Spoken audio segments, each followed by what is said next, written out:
Di balik surutnya air bendungan Karian akibat kemarau panjang, muncul kembali jejak sebuah kampung yang pernah menjadi tempat warga membangun kehidupan. Rumah-rumah yang lama tenggelam kini kembali terlihat menghidupkan kenangan tentang pengorbanan warga demi pembangunan sebuah bendungan besar.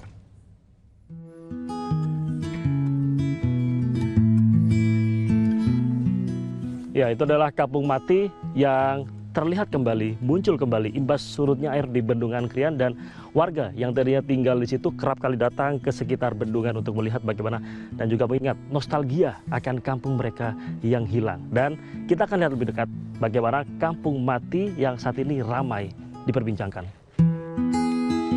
Untuk mencapai lokasi ini harus menyusuri perairan Bendung Karian menggunakan perahu.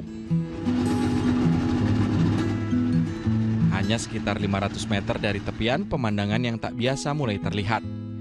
Di dasar bendung berdiri sisa-sisa rumah, jalan kampung, dan bangunan yang selama 3 tahun tersembunyi di bawah permukaan air. Kawasan ini dahulu merupakan desa Sukajaya dan Sukarame, Kabupaten Lebak, yang direlokasi pada 2023 untuk pembangunan Bendung Karian. Surutnya permukaan air membuat jejak perkampungan itu kembali terlihat. Dinding-dinding rumah yang mulai lapuk, jalan setapak, hingga puing bangunan menjadi saksi bisu kehidupan yang pernah berlangsung di tempat ini.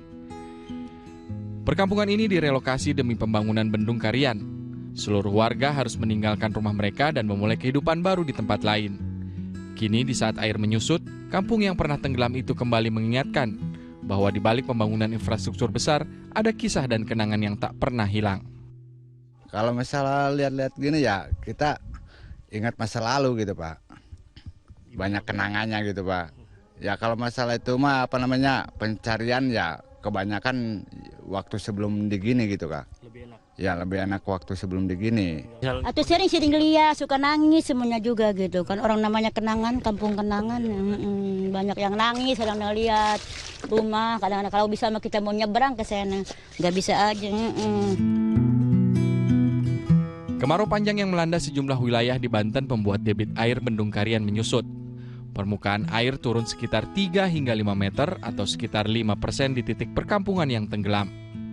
Bendung Karian yang dibangun di aliran Sungai Ciberang kini menjadi infrastruktur penting untuk memenuhi kebutuhan air baku, irigasi pertanian, serta pengendalian banjir di wilayah Banten.